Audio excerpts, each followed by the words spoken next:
Hello, my friend. The world of magic, filled with legends and ancient tales, is opening its gates once again. Tonight, in the Gryffindor dormitory by the crackling fireplace, I will share another story with my friends. Join us, for the magic is about to come alive.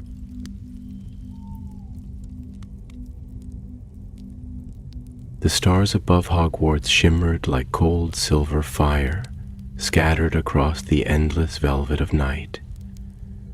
Beneath them, the castle stood timeless and unblinking, its stone bones cloaked in ivy and enchantments, whispering secrets only the walls could recall. It was a quiet night, the kind where time seemed to slow, and even the wind held its breath, drifting through the high towers with a hush-like memory. In the tallest spire of Ravenclaw Tower, the lamps had long since dimmed. The common room, that celestial sanctuary of books and moonlight, lay in peaceful stillness. Shelves curved around the walls like the ribs of an ancient beast, their spines shimmering faintly in the candlelight. A domed ceiling arched above, speckled with constellations that slowly shifted with the seasons. All was serene, save for one lone figure hunched beside a low-burning hearth. Kylam Ainsley, 7th year, known among his classmates as quiet, strange, and unshakably thoughtful, sat curled in an armchair that had long since accepted the shape of long hours and lingering minds. His fingers moved silently over the fraying edge of a page, eyes half closed, reading by the golden breath of dying flames.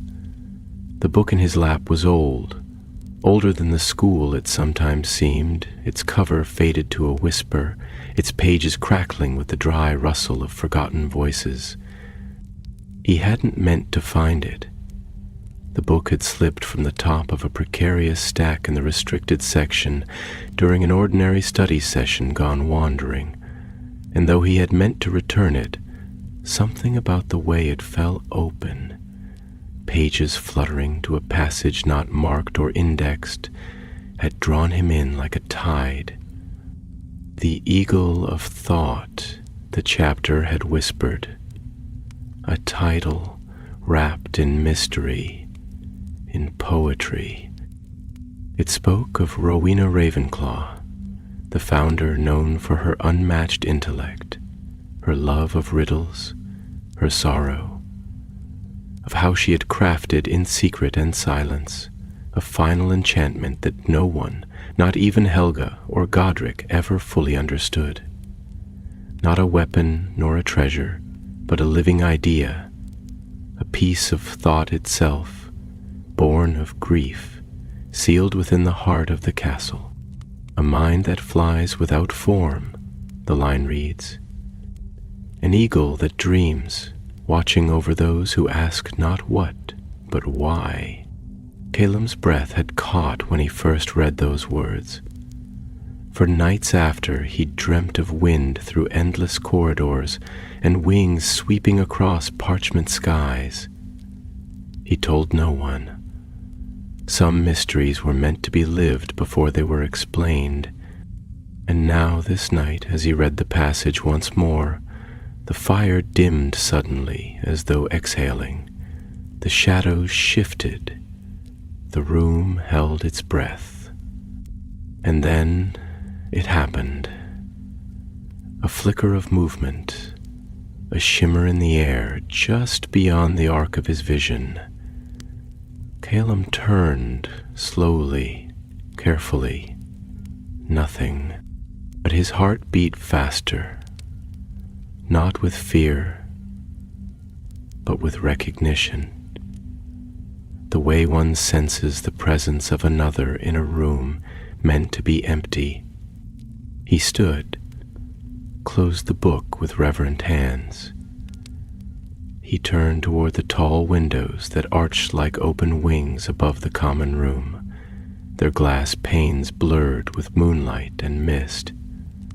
Beyond, the stars wheeled in ancient dance, and then he heard it, a whisper so soft it might have been wind or memory. It came not from the air, but from within. A voice, not quite a voice, brushing the edges of thought. Seek the breath between questions, the space between stars. Calum shivered, not from cold, but from wonder. The voice faded, leaving only silence, deeper now, richer. He pressed a hand to his chest. His heart thudded against his palm, steady as if reminding him, "You are still here, still you." But something had changed. The fire behind him flickered again, and then, with an audible snap, the book in his hands sprang open, not to the chapter on the eagle, to something else. A page he hadn't seen before. The ink glimmered faintly, not black, but silvery blue, like moonlight through deep water. There were no words, only a shape, a circle, nested with runes, drawn by a hand that trembled, yet burned with purpose. Calum traced it with his finger. The ink was warm, not dry, and in that moment the air shifted again. This time, the tapestry near the spiral stairs rustled, not with wind, but movement, slow, deliberate. He turned toward it. The tapestry depicted a starry sky, stitched with tiny silver threads that moved when no one watched. He had passed it 1,000 times, but tonight it was different. The stars were spinning, and then, without sound, without flash, a slit appeared at its center, parting like cloth under invisible hands. Beyond it a stair, descending into shadow. The castle was inviting him. No, a piece of it was awakening to him. Calum did not hesitate. He moved forward, leaving the fire, the book, the quiet armchair behind. As he stepped through the tapestry, the world shifted, as if the walls sighed and realigned themselves around him. The air grew cool, laced with the scent of old ink and starlight. The stairs spiraled downward, each step echoing not with sound, but with thought. Memories whispered in the stone, questions rose and fell like distant waves. Who built this? Why is it hidden? Why now? The descent was not long, yet time unraveled as he moved. The castle felt deeper than it had ever been, older than its own stones. At last he reached a small door of dark oak, carved with the image of a single raven, wings folded, eyes closed. There was no handle, no lock, only a question inscribed in delicate script across the arch. What is the shape of a question never asked? Calum stood in silence, heart thudding. He knew enough of Ravenclaw's riddles to know this was more than a test of cleverness. It was an invitation to think beyond language. A question never asked is not linear. It is not whole. It is a spiral, a circle, an echo. He raised his hand and traced a spiral on the wood, just as he had traced the ink in the book. The raven opened its eyes. The door opened, and the silence beyond was vast, vaster than he could have imagined. A library unlike any he had ever seen stretched before him. It was not lit by fire or lamp, but by starlight. Shelves wound in spirals, like galaxies of knowledge extending far beyond sight. The floor shimmered like ink, reflecting his image not as he was, but as he could become. A single podium stood in the center. Upon it, an object that defied shape, a sculpture perhaps, or a thought, frozen mid-formation. It shimmered, translucent and radiant, pulsing faintly with breath. He stepped forward, and the voice returned. "You are seen." The moment Calum stepped into the chamber, it felt as though he had breached the veil between time and memory, between what was known and what could only be imagined. The air here was different, imbued not with scent or temperature, but with thought itself, like inhaling the quiet density of a dream long forgotten. Each breath he took felt rich, layered with the echoes of 1,000 minds that had perhaps once stood where he now stood, each seeking, each questioning, each hoping to find something that did not yet have a name. The floor beneath his feet was not stone, not quite. It shimmered like blackened glass, reflecting not only his image but fragments of memories that were not his. Whispers of old students, long robes brushing floors of echoing halls, laughter and loneliness intertwined, and eyes like his, wide and uncertain, filled with questions too heavy for their age. The walls, or what might be called walls, rose high, impossibly high, curving into spirals and arches that defied geometry. They were carved from the same gleaming darkness, but where the floor reflected the past, the walls seemed to hold possibility, shifting subtly with every blink, every breath, as if reality itself were reconsidering its shape with each passing thought. And in the heart of this silent galaxy stood the pedestal, simple in form yet commanding in presence, like an altar built not for worship but for understanding. Upon it rested the object, a sculpture of sorts, though it resisted classification. It looked in moments like an eagle with wings half spread, in others like a thought caught mid-sleet, shimmering and trembling as though barely held in place by the gravity of the room. It pulsed with a rhythm that felt familiar yet unknowable, like the beating of one's heart inside someone else's chest. Calum stood motionless, suspended between awe and uncertainty, as though one wrong movement might shatter the illusion or awaken it. He did not reach out, not yet. Instead, he simply watched, his thoughts spilling into the silence, each one more tangled than the last. What is this place? He wondered, though the question barely scratched the surface. More pressingly, why me? Why now? His mind, usually a calm sea of quiet contemplations and careful curiosity, was now roiled with questions that had no edges.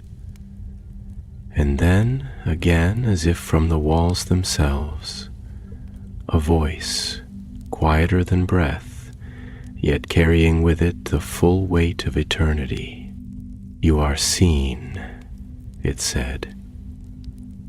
And in those 3 words, something inside him broke open. He staggered, just slightly. The voice was not just heard, it was felt, folded into the marrow of his bones, echoing in the space between heartbeats. He pressed a hand to his chest instinctively, not from pain, but from the sensation of being wholly, completely recognized, as though some ancient eye had turned its gaze upon him not to judge, but to witness. Calum sank slowly to his knees, not out of reverence, but necessity. His legs would not hold him, and his thoughts, oh, his thoughts swirled like leaves caught in a wind too old to name. He closed his eyes and let himself feel it all, the trembling of his breath, the hum beneath the floor, the soft flicker of unseen stars that stirred and danced somewhere above his bowed head.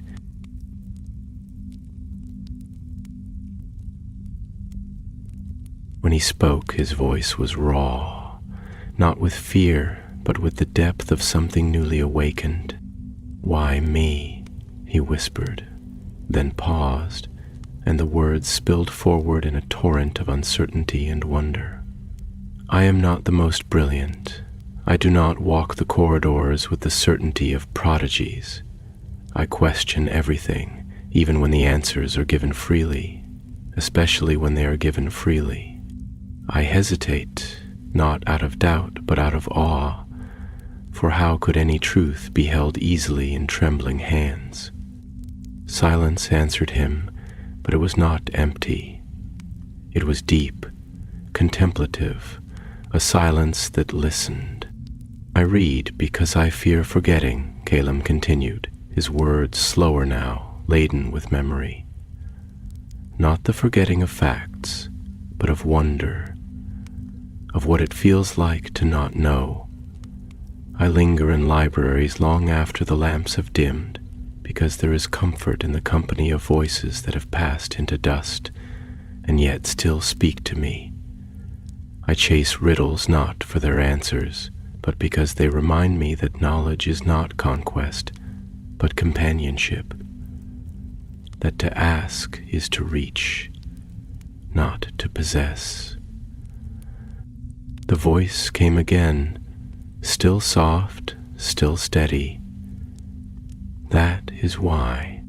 Calum's eyes filled with tears, not of sadness nor of joy, but of understanding.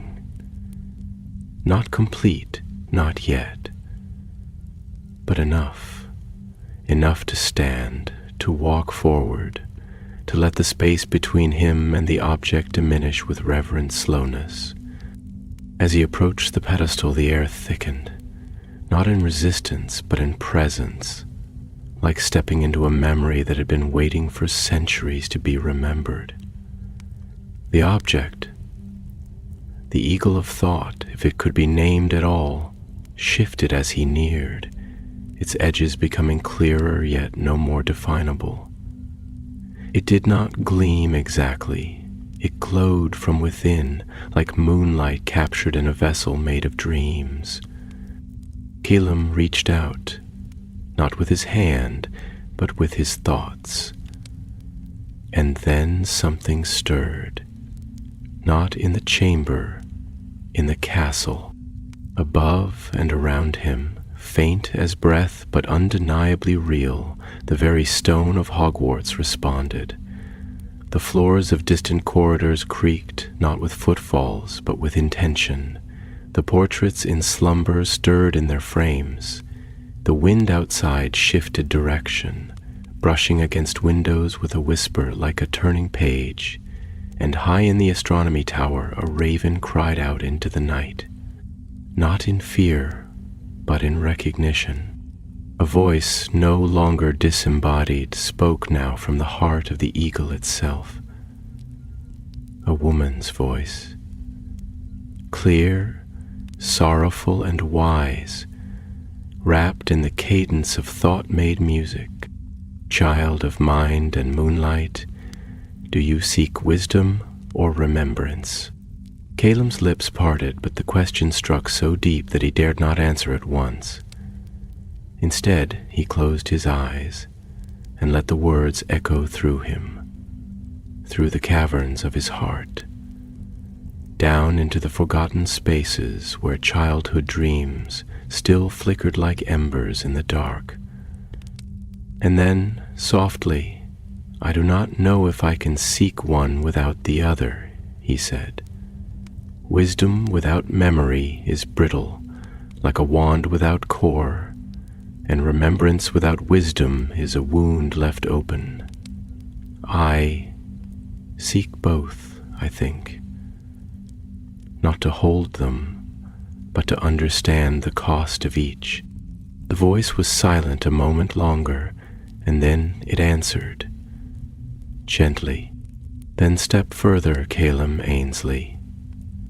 The mind is a hall with many doors, and the key you seek is not shaped like any answer you have ever known.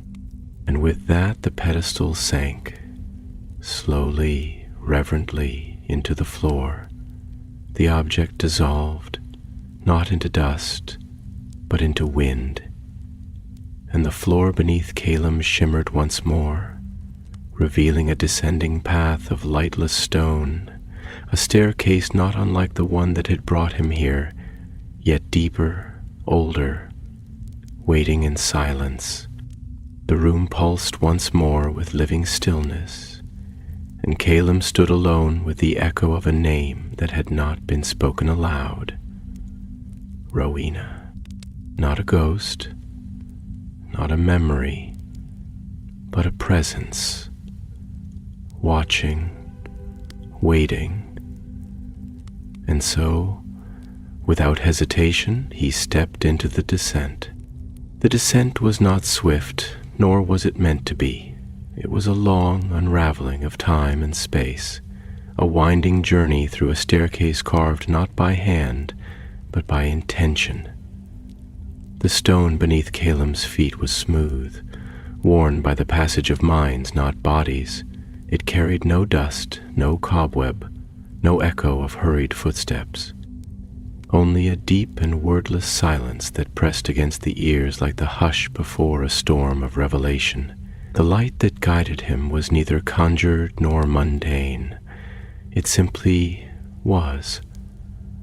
A soft, ambient glow that seemed to come from the stone itself, as though the walls had remembered the sun and now wept its memory in slivers of golden breath.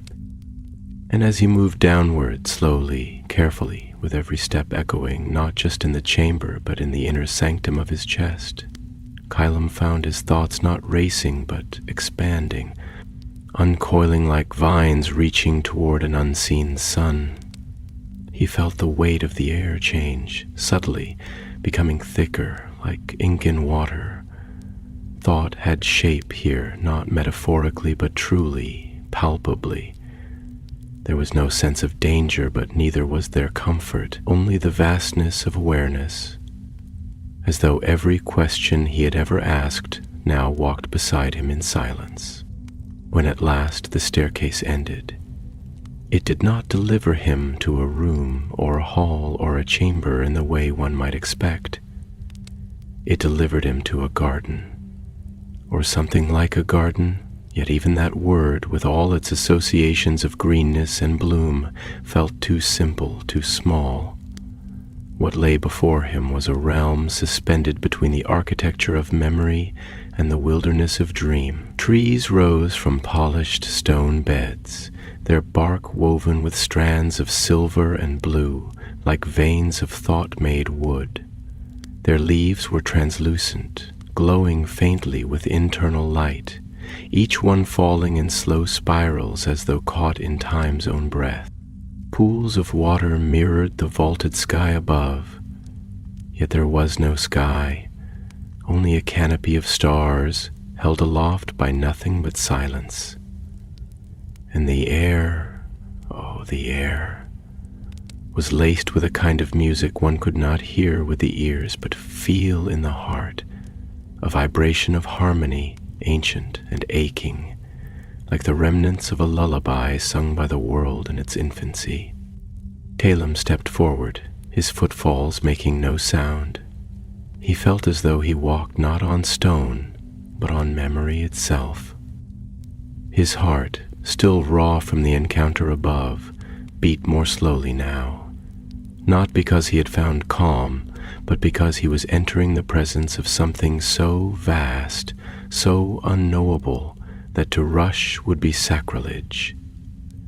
It was not fear that slowed him, it was reverence, a deep and wordless awe that filled the hollows of his chest and spilled out into his limbs, until every movement became a prayer.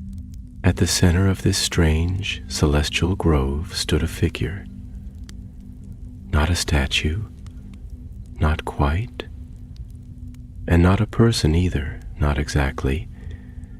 It shimmered with the suggestion of a woman, tall and cloaked, with a circlet upon her brow shaped like the wings of an eagle mid-slight. Her features were undefined, shifting gently like smoke beneath water, yet unmistakably wise, unmistakably sorrowful. She was carved not of stone, but of starlight congealed, a memory made flesh for the briefest of moments. And when she spoke, her voice did not enter through the ears, but through the bones, like a chord struck on the harp of the soul. "You have come farther than most," she said, and though the words were simple, they carried with them the weight of centuries, the gravity of endless knowing. "And so you may ask, but know this: each answer is its own door, and every door opens onto further questions. Are you prepared to walk endlessly, Kylam Ainsley?" He swallowed, not from hesitation, but from the enormity of it all. And then he spoke, not quickly, not with certainty, but with a kind of unfolding honesty that had become his only compass. I think I have always walked that way," he said quietly, his voice nearly lost in the hush of the grove. "Even before I knew the path had a name. I remember being young, not even yet old enough to hold a wand, and asking why the stars seemed lonelier in the winter. Not because I feared the dark, but because I sensed something unfinished, something waiting to be spoken, and I never stopped wondering, not even when it made me feel like a stranger in my own skin."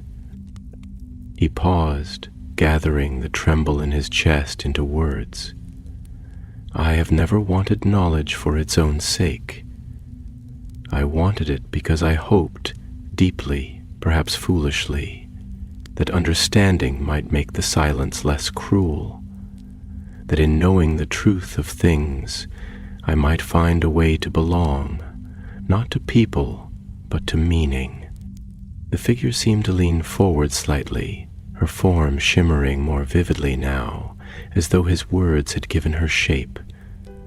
Her voice came again, softer, like the wind tracing runes across old glass. "Do you believe meaning is something to be found, or something to be made?" Kylam lowered his gaze not in shame, but in reflection. "I used to think it was something hidden, like a secret folded between the lines of the world waiting for the clever and the worthy to unfold it. But now, I wonder if meaning is more like a garden. You do not find a garden, you plant it, you tend it, you choose which seeds to trust with the soil of your soul, knowing full well they may never bloom in your lifetime." He looked up, eyes shining not with certainty but with clarity. "So I suppose, I believe meaning is something we make, not in opposition to what is, but in conversation with it." The figure nodded, and her voice became the rustle of every leaf in the grove, all at once and yet deeply personal. "Then you have already begun to remember her, Rowena." She was not only a seeker of truth, but a cultivator of it. Her wisdom was not cold logic, it was tender clarity, shaped by sorrow, watered by love. She planted the eagle not to be found, but to be felt, to call not to minds, but to hearts that dared to think in the language of compassion.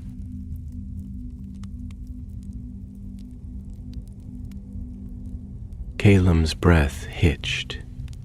He did not know why he felt tears on his face, only that they were inevitable.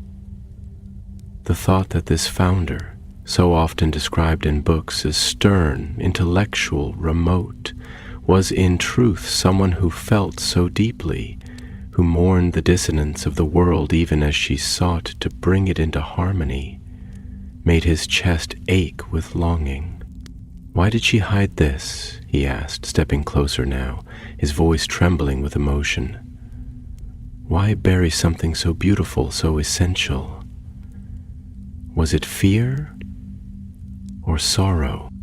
And the figure, Rowena, or what remained of her, did not answer immediately. When she did, it was with the voice of someone who had spent lifetimes weighing the gravity of truth. Because beauty, when misunderstood, becomes a weapon, and because sorrow, when exposed too soon, becomes a wound that bleeds forever. She hid the eagle not to keep it from the world, but to protect the world from itself. She knew that only those who asked the right kind of questions, the kind born not from ambition, but from humility, could truly understand what it meant to hold such knowing.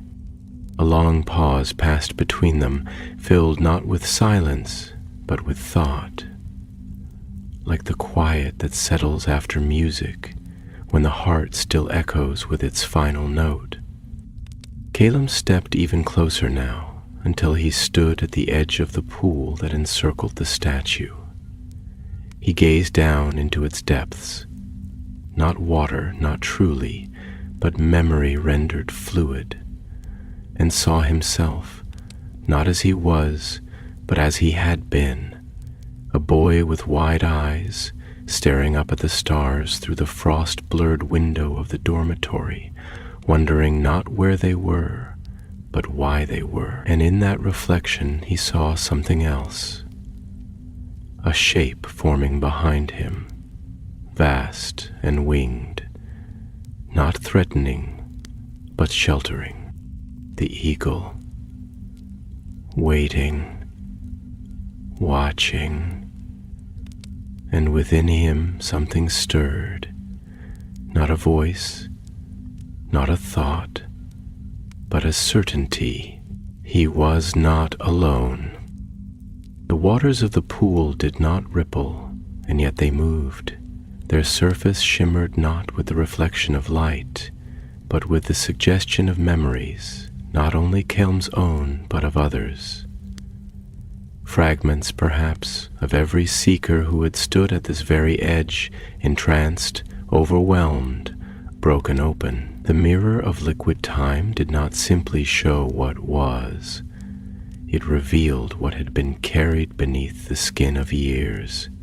Dreams long buried, doubts long endured, and questions whispered in solitude when no one else could hear.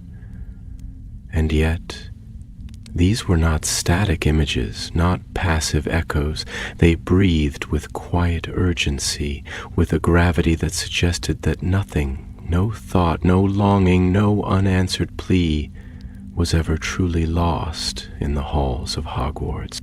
Galen knelt, slowly, reverently, not from weariness, but from the immense tenderness of the moment.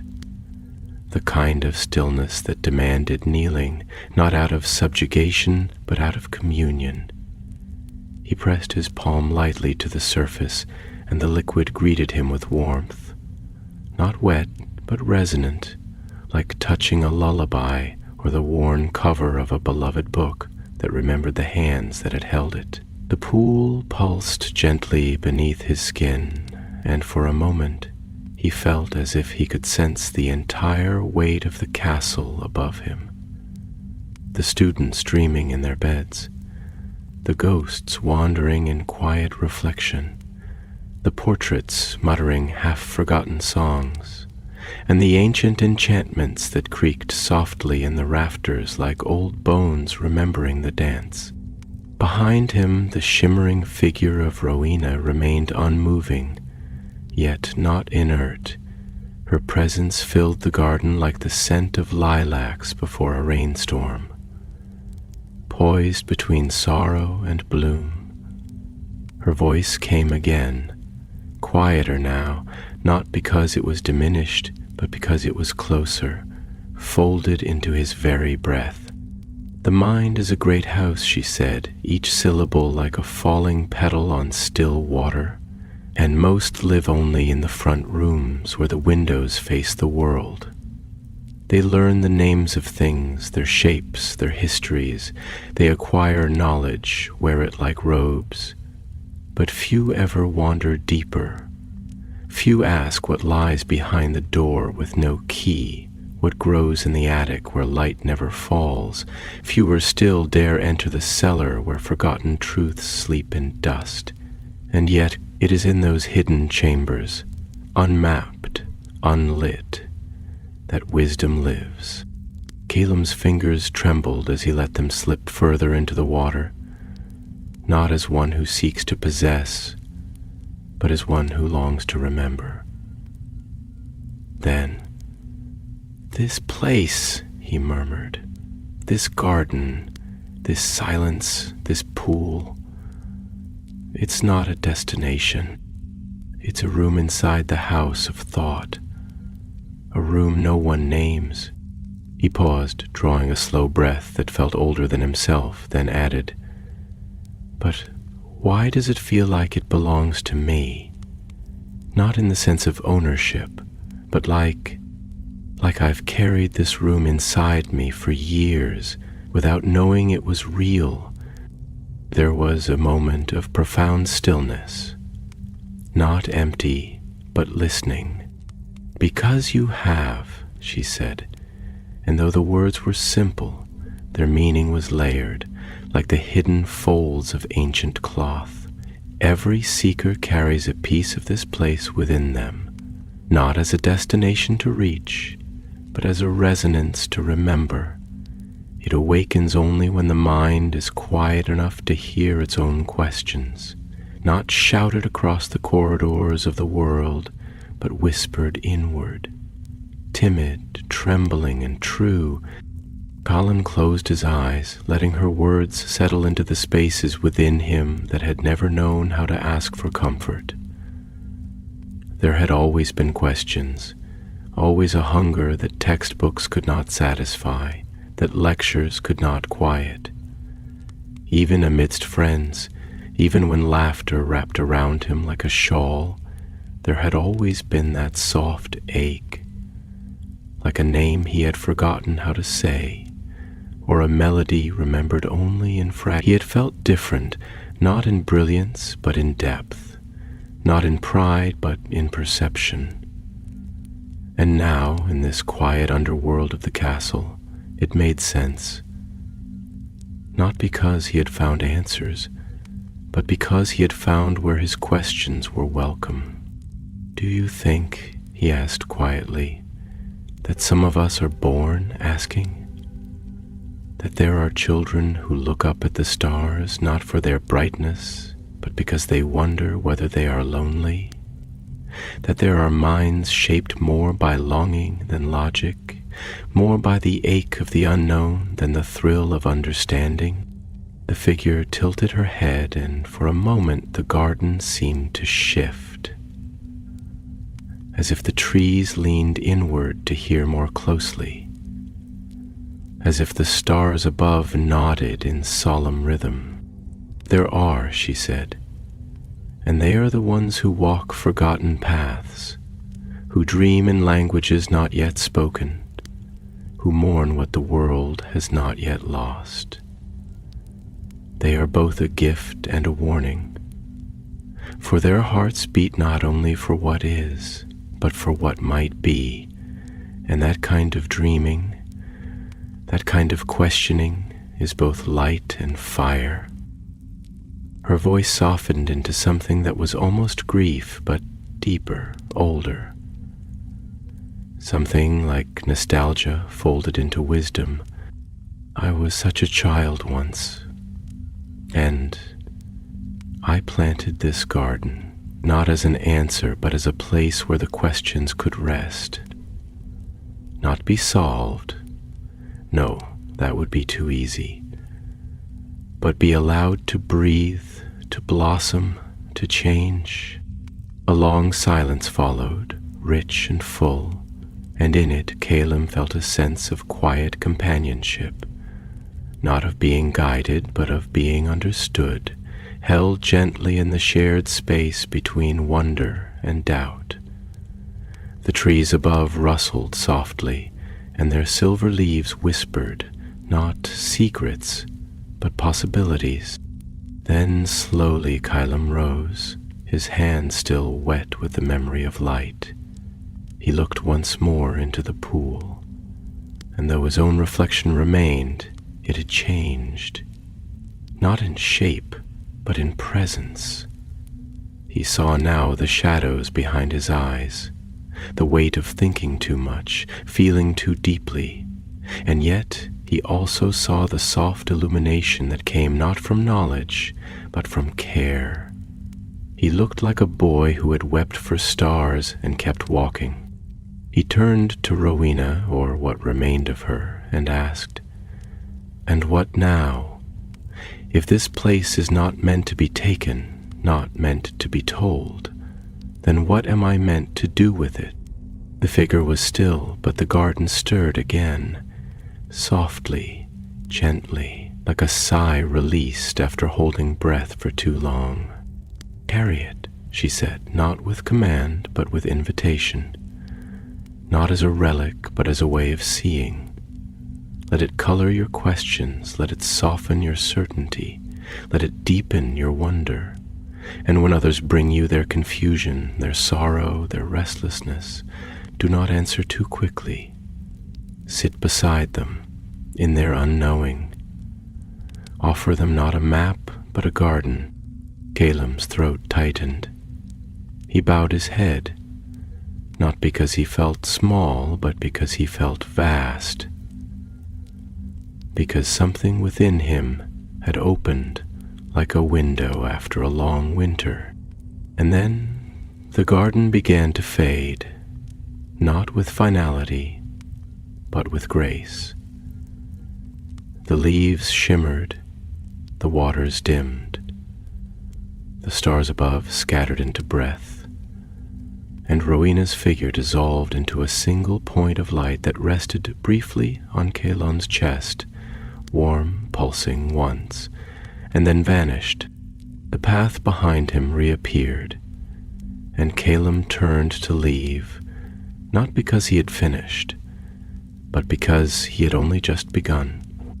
The path that wound upward from the hidden garden was not the same path Caelim had descended, though it might have mirrored it in structure and curve, but it bore the subtle markings of change, as if even the architecture of this deep, enchanted place responded not to the will of wizards or wards, but to the internal transfigurations of those who passed through it. The walls now bore delicate veins of silver thread running through the stone like rivers of starlight suspended in slow motion. Where once there had been smooth quietude, now there were faint pulses of glow in the corners, as if the passage itself were alive, breathing in rhythm with his thoughts. The air held not the solemn hush of sacred space anymore, but something gentler, an afterglow, a serenity left behind like the warmth that lingers in a room after someone beloved has left it. Each footfall he made seemed to echo not in the ear but within, as if the very movement of his body was a gesture of reflection. And in his chest, his heart did not pound in excitement nor flutter with fear, but beat steadily with the tempered gravity of someone who had seen beyond the veil of appearance and now walked not toward knowledge, but toward understanding. There was a difference, a profound one, and though he might not yet have the language to articulate it, the marrow of him understood.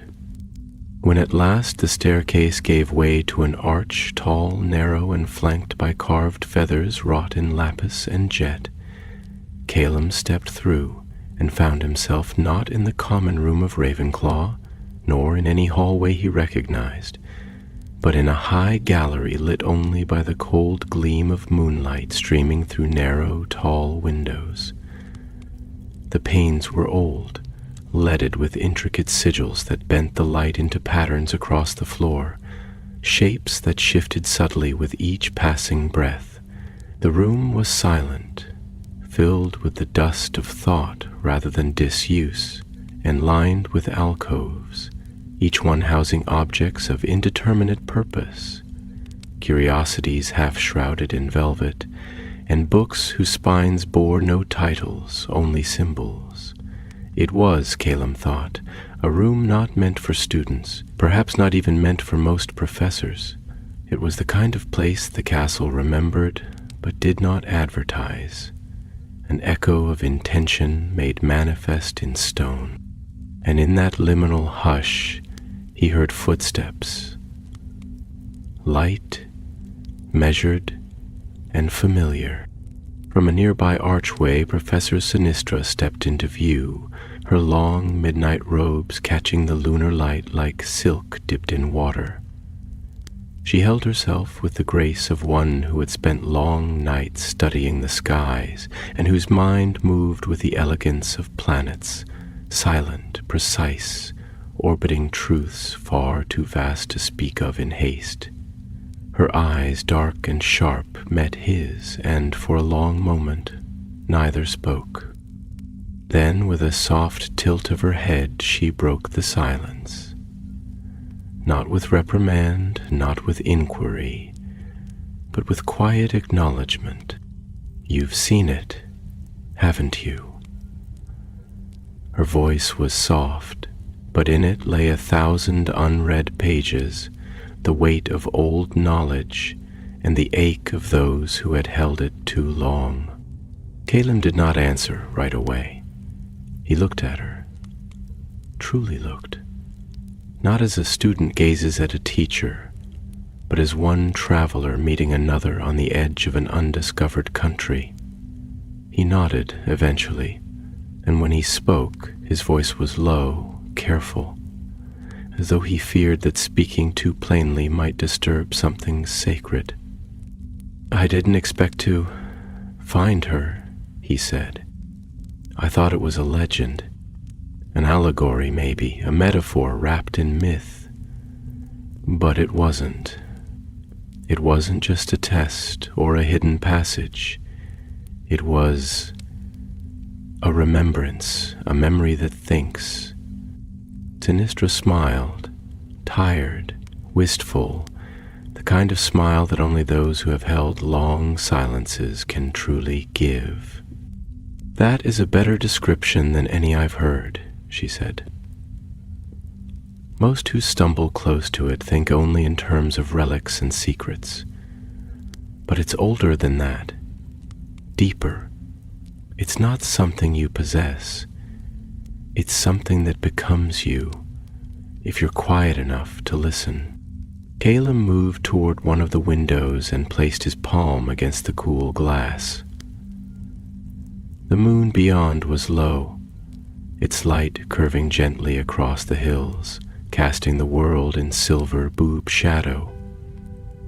He watched the reflection of his hand, blurred by the frost along the edge, and let his thoughts unfurl, slow and unhurried. "I think," he began, his voice steadier now, though still subdued, "that I've always been searching for her. Not her specifically, not Rowena, but something she represents. The sense that there was a lineage of thought that cared more for the depth of a question than the comfort of an answer.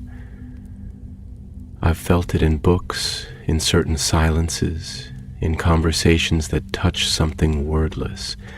But tonight, it felt like I was being asked to remember that it isn't just about knowledge. It's about grace, about the way we carry what we know." Sinistra moved beside him and joined him in gazing out into the night. Her voice came again, soft as the stars she taught. "Most think Ravenclaw's legacy is logic, precision, the pursuit of brilliance. But those are just echoes, reflections of a deeper truth. Rowena wasn't revered because she solved problems. She was revered because she taught others to love the unsolvable, because she knew that the most dangerous thing a mind can do is believe it understands everything, and the most beautiful thing is to dwell in that space between knowing and wonder. Keelan turned to her, the weight of that truth settling inside him like a stone dropped into still water. But how do you live in that space, Professor? The world wants certainty. It wants you to be sure, to be clear, to be strong. And when you hesitate, when you ask, when you reflect too long, people think you're weak or lost. Sinistra reached out then and laid a hand gently on his shoulder. Yes, she said, they will, and sometimes you will feel alone. You'll walk into rooms where everyone has answers, and you'll still be kneeling beside your questions. You'll ache for someone to see the beauty in your doubt, to honor your hesitation, and they may not. But that's why Rowena left the eagle behind, not as a solution, but as a sanctuary, a reminder that there is strength in slowness and grace in wondering. She drew back slightly, and her gaze softened further. Calum, the path you've stepped onto is not one of glory. It is one of care. You will not always be seen, but you will see more than most. And sometimes, when the world grows too loud, too sharp, you'll know where to go, and the eagle will remember you.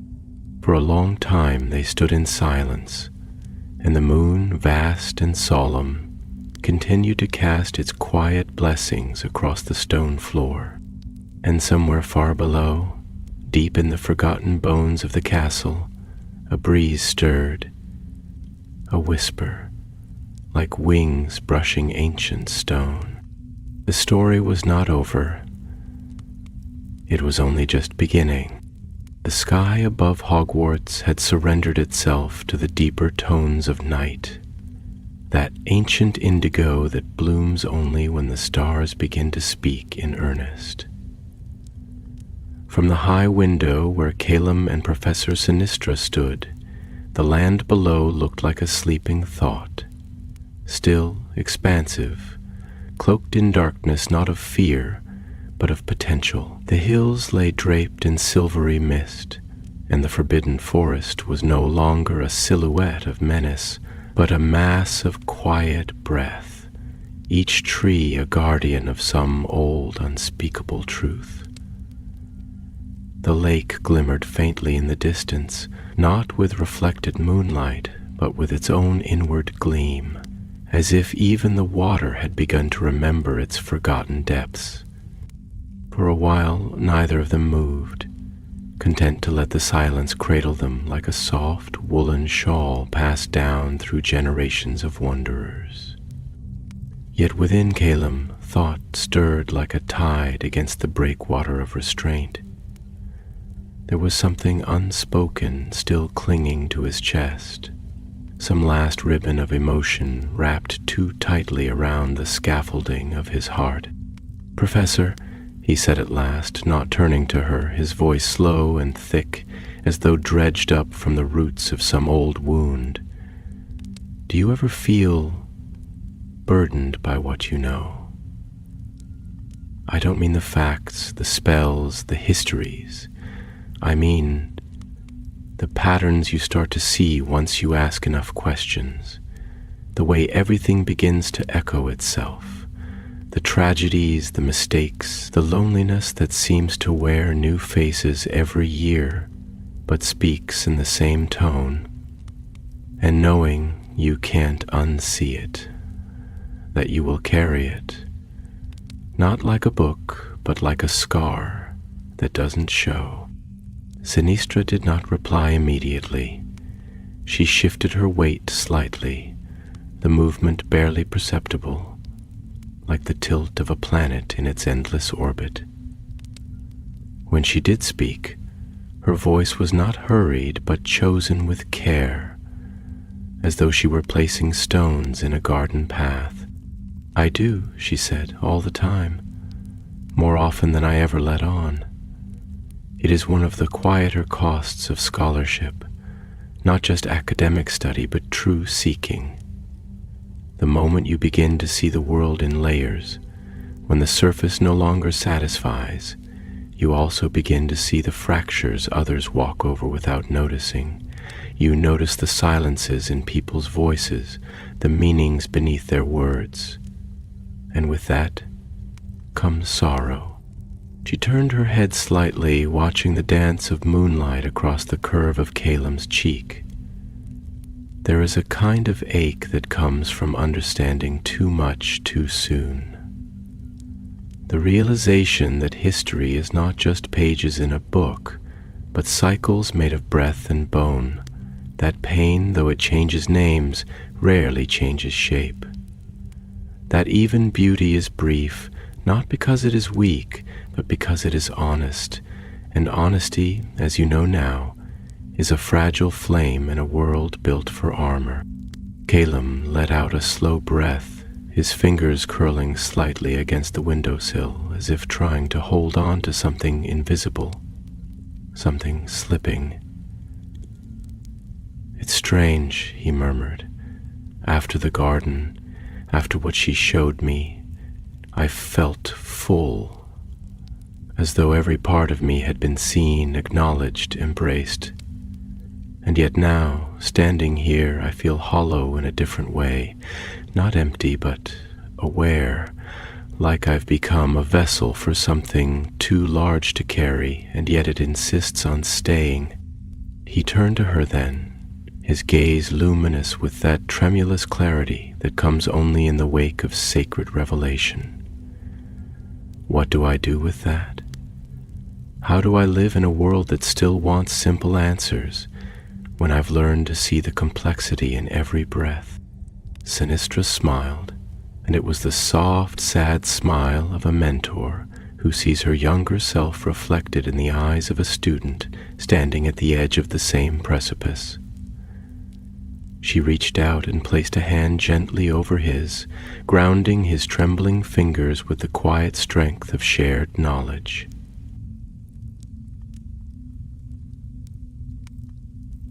"You become," she said, the word not an answer but a direction. "You do not retreat, you do not harden.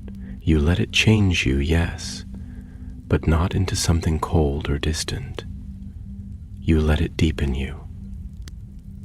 You let the weight of what you carry teach you how to listen, how to speak, how to hold space for others who are still stumbling through their own darkness.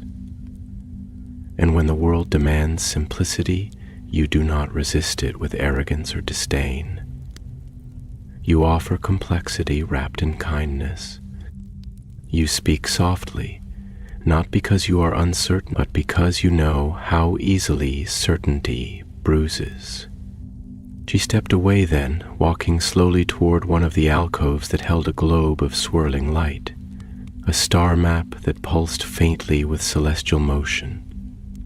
Her hand hovered above it, and the constellations flared in response, spinning slowly, beautifully in their infinite music. "There is a reason," she continued, "that the stars are used to teach both navigation and myth. Because truth, real truth, lives in both. It is not enough to know where you are. You must know why you're there, what story brought you to that moment. And sometimes the stories are not ours alone. They are gifts we are asked to carry, not because we are special, but because we are willing." Caleb joined her at the star map, his eyes tracing the arc of Orion's belt, the long sweep of Andromeda's arm. He imagined the stars as minds, each burning with its own longing, each flung into the void with questions that had no answers, only echoes. "I don't want to be wise just for the sake of being wise," he said, his voice barely more than breath. "I want to be kind. I want to be someone who listens, someone who doesn't forget how to wonder. And that," Sinestra said, "is the rarest wisdom of all." Outside, the wind stirred again, curling around the turrets and towers of the castle with a sound like a lullaby too old to be remembered and too loved to be forgotten. The stones of Hogwarts exhaled softly, as if in approval, and somewhere in the deep, in the chamber where Rowena's memory waited in starlight and song, the silver leaves of the garden trembled once more. Calum closed his eyes, and for a moment he allowed himself to simply be. No answers, no posture, no need to impress or understand. Only breath, only being. And in that breath something within him settled, not into stillness, but into motion. A quiet readiness, a patient unfolding, the kind that waits, the kind that watches, the kind that begins. Morning did not so much arrive as slowly unfurl itself over the castle, like a page turning in a book older than language. The light came not in a rush, but in gentle increments, a slow blooming of gold that crept along the stone corridors, kissed the arches of the stained glass windows, and pooled like liquid memory across the polished floors of Hogwarts. The sky outside the tower windows was pale and soft, like parchment that had once been blue and now bore the faded echo of night's reflections. There was something sacred in the hush that held the school in its grasp before the rush of footsteps and voices. Something that made the castle feel less like a building and more like an ancient being, waking from a long philosophical dream. Callum had not slept, nor had he returned to his dormitory. Instead, he had wandered through the quiet halls, letting his feet move without direction, trusting the strange magnetism that had guided him thus far. His robe was dusted with the silver light of unseen passageways, and his eyes held that paradoxical shimmer of exhaustion and elation, like someone who had come back from the edge of something immeasurably vast. Every stone he stepped upon now felt known to him, not in the sense of ownership, but of kinship. The walls no longer loomed, but leaned in gently, as if listening to his thoughts. The paintings he passed regarded him not with indifference, but with the faintest glint of recognition, as though the knowledge he carried had made him legible, even to the silent echoes of long-gone lives. Eventually the path brought him to the library, not the public section that bustled with students during the day, but the older wing, the one that smelled more strongly of age and dust and something older than books. The shelves here were darker, more narrow, their wood worn down by the touch of hands that had long since returned to the soil. Light filtered through the high windows in ribbons, and the motes of dust danced in the beams like memories mid-recollection. Calum moved quietly among the stacks, his fingers grazing the spines of volumes bound in leather, cloth, and sometimes strange textured materials that pulsed faintly beneath the skin. He wasn't searching for anything in particular. It was more that he needed to be near thought, near the remnants of minds that had asked and wondered and reached beyond themselves. He chose a table by the window and sat down, letting the light fall across his hands. He did not open a book. He simply sat, breathing, thinking, becoming. It was there, in the hush of that sacred silence, that he was found. Not by accident, but by intention. The figure who approached him did not do so with haste. There was a deliberateness to every step, a kind of reverence, as though they too understood that moments like this were not to be barged into, but entered like chapels.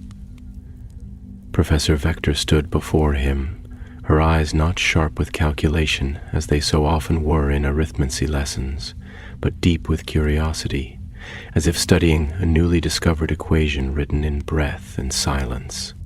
"You've changed," she said at last, her voice like silk wrapped around an arrow. Not in appearance, not even in posture, but something in you is recalibrated, like a pendulum that's found its true swing. Caleb looked up slowly. His lips curved into something that wasn't quite a smile, too soft, too laden with thought, but it was honest. "I don't think it was change," he replied. "At least not in the way we usually mean it. It was more like remembering something I never knew I'd forgotten. Like discovering that the shape of your thoughts has always been slightly off-center because you were missing a weight, a gravity you didn't know you needed until you felt it." Vector pulled out the chair across from him and sat down, folding her hands atop the table with the precision of someone used to aligning the immeasurable. Her expression softened into something that hovered between academic interest and maternal concern. "Rowena," she said, not as a question, but as a naming. Caleb nodded. His gaze drifted to the shaft of light falling across the table, and he watched the dust as it moved like stars in slow orbit. "She wasn't what I expected," he murmured.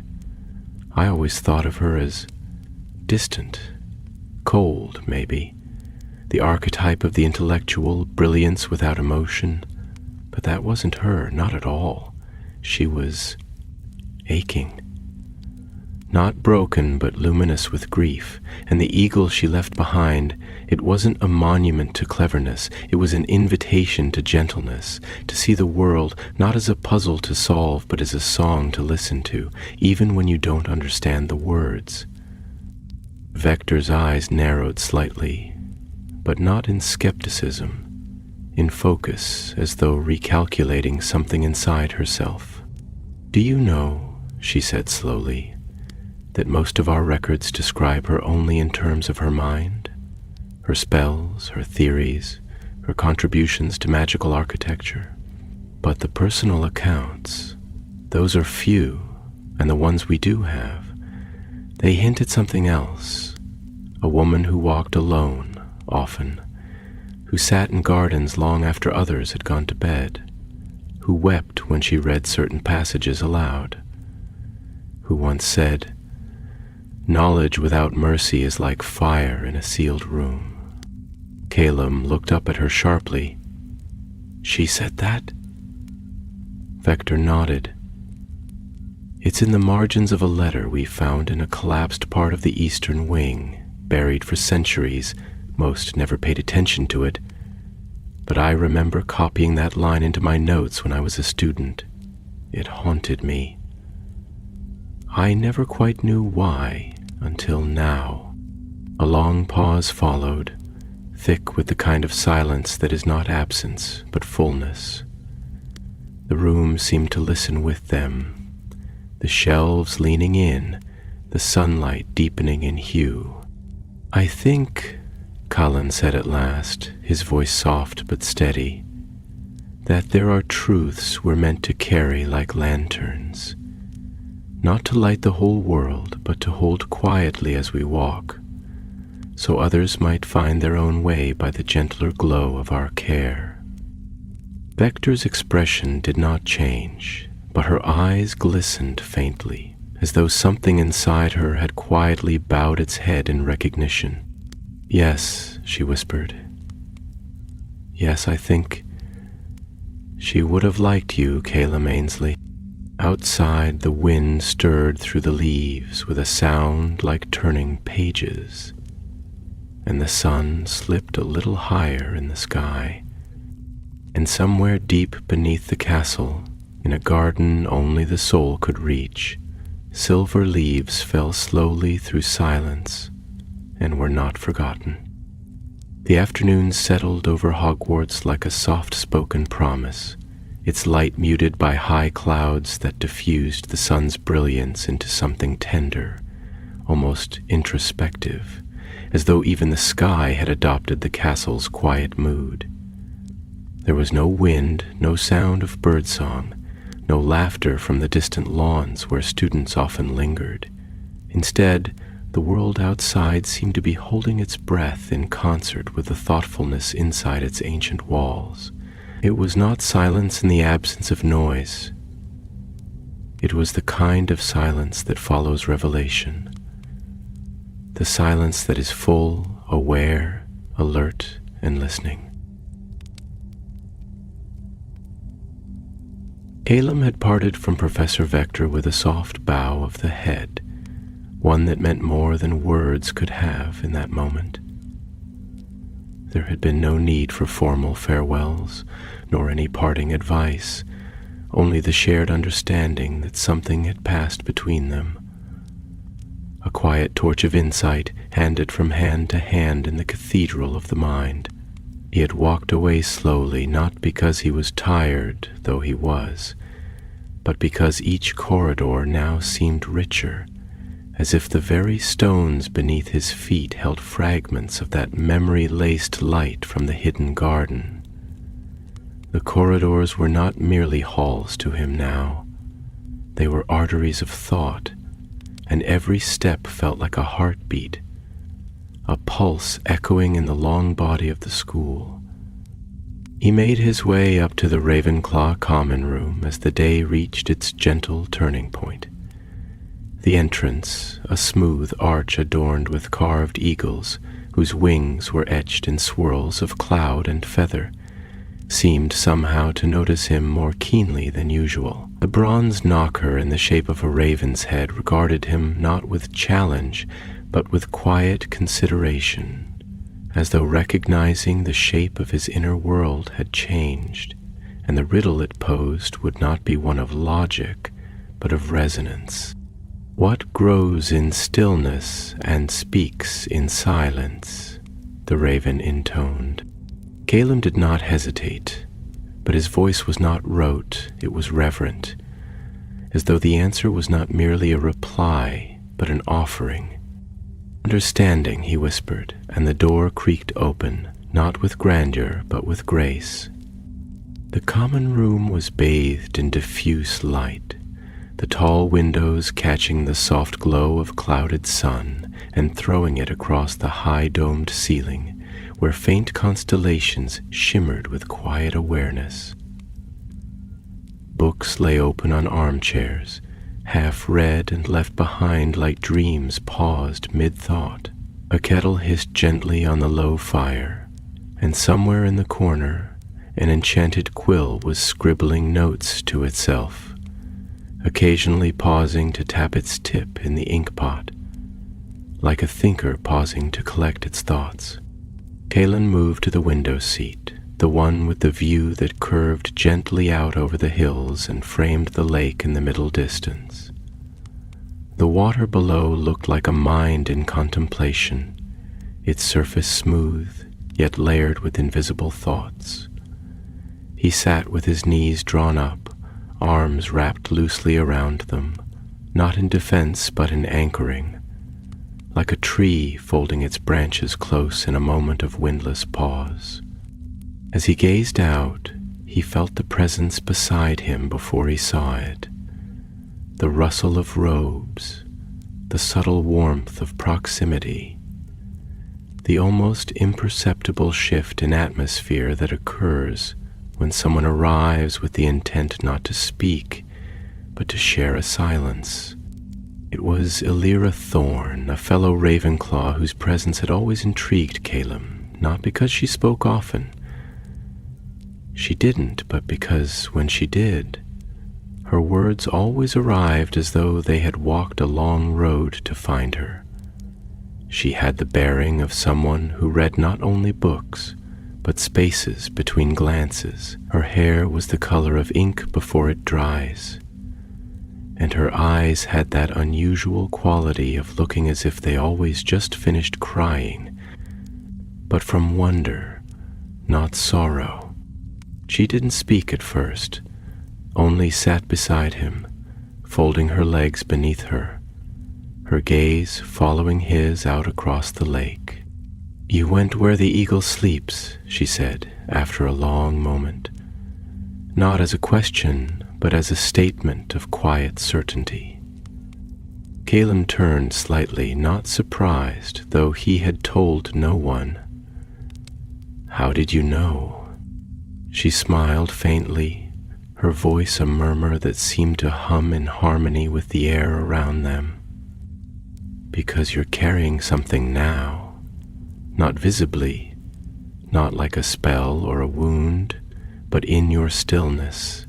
You're quieter but not in retreat, more like a well that has found its water."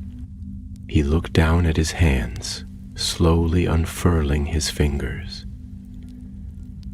"It didn't feel like I found something," he said.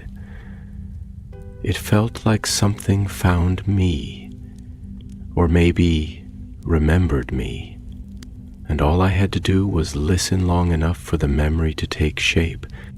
She nodded, the motion slow and thoughtful.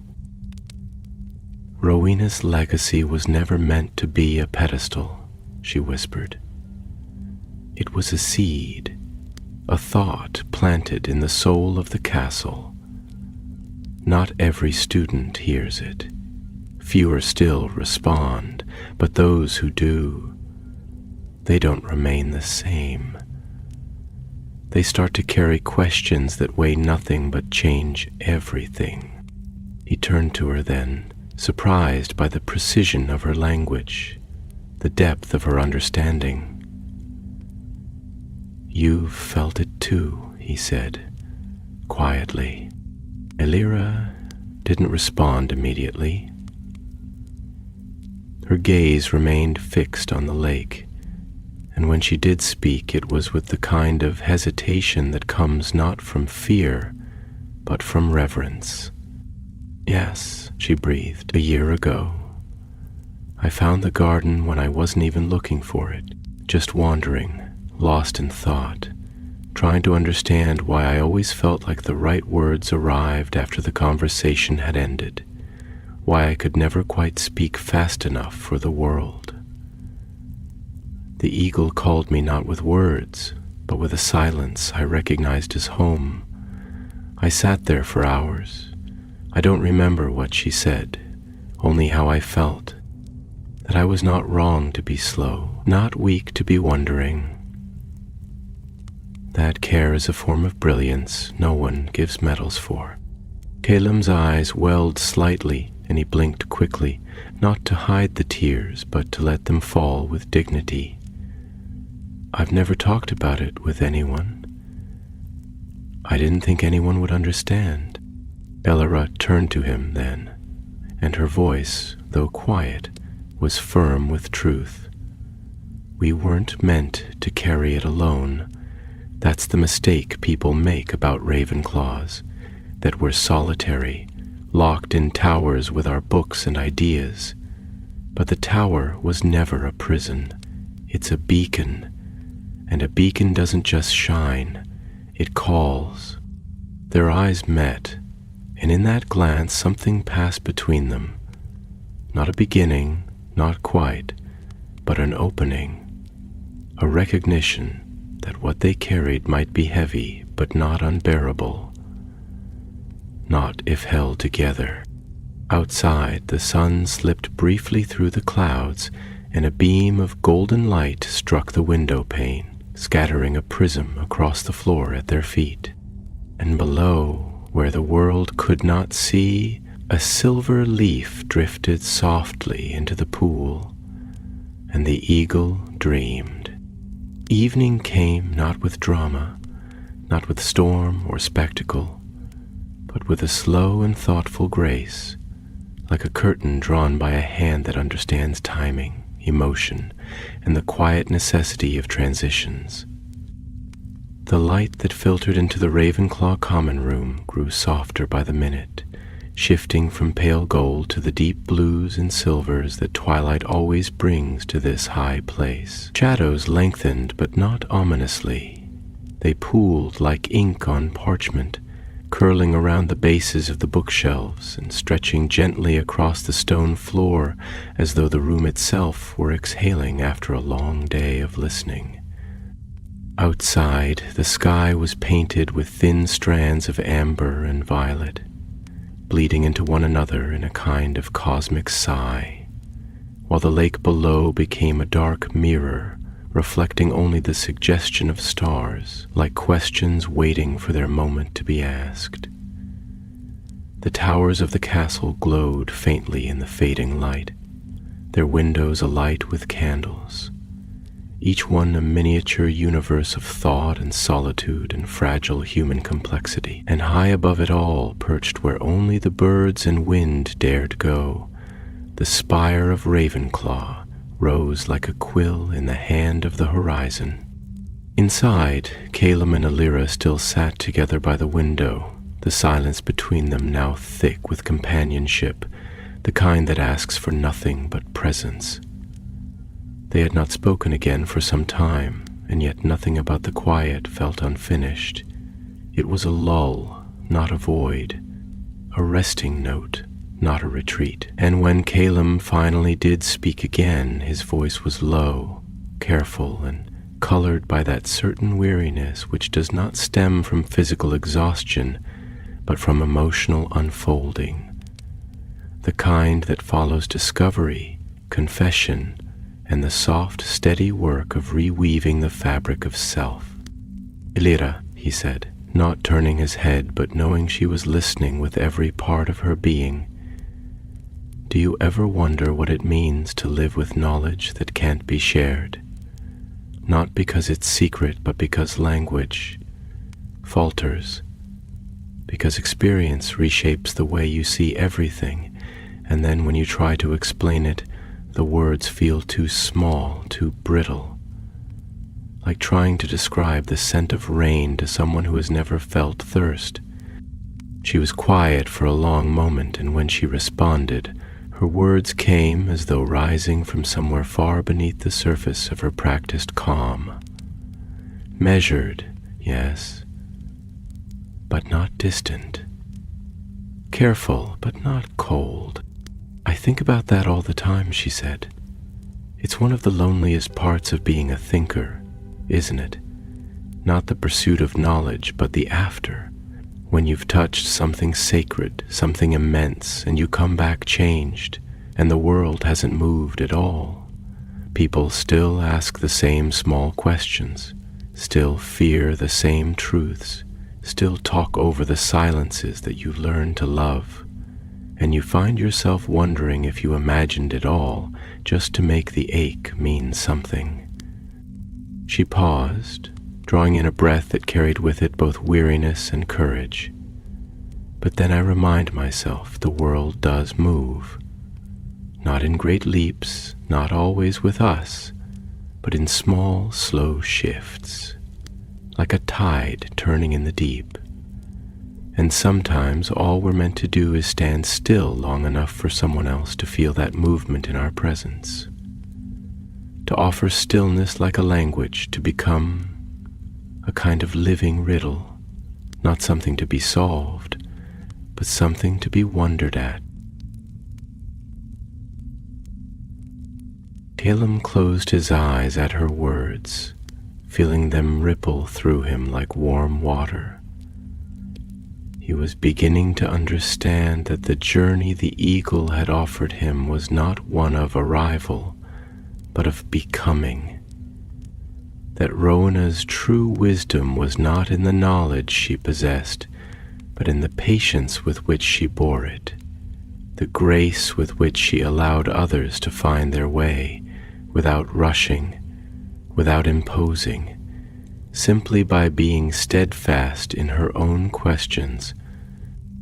"I don't want to retreat," he said softly, more to himself than to her, though she heard him. "I don't want to hide in this knowing. I want to learn how to speak from it, to live it. But it feels so fragile, this thing she left us. As if the moment I put it into practice, The world will crush it without even noticing. Elira's hand moved gently to cover his. Her touch feather light, but full of resolve. "Then let it be fragile," she whispered. "Let it be soft. The world has enough armor, enough noise. What it doesn't have, what it fears, what it needs, is gentleness that endures, thoughtfulness that bends but does not break. We are not meant to be monuments, Calum. We are meant to be thresholds." Outside, the first true stars pierced the veil of dusk, bright pinpricks against a canvas slowly surrendering to night. The constellations began to assert themselves. Old names, old stories. Orion, Cassiopeia, Cygnus, and high above, barely visible, Aquila, the eagle of the sky, poised mid-slight among the unspoken. Kylam watched it appear, slowly, like a truth that had waited for him to be ready. And then he stood. He did not rush. He did not speak. He simply rose, turned toward the spiral stairs that led to the boys' dormitory, and paused only once to glance back at Elira. She met his gaze with a soft smile, the kind that does not promise certainty, but solidarity. He nodded, and she nodded in return. And then he climbed the stairs, the day folding gently behind him, the night cradling the castle in its ancient hands. Far below, in the hidden garden where Rowena's memory still lingered, the silver leaves rustled once more.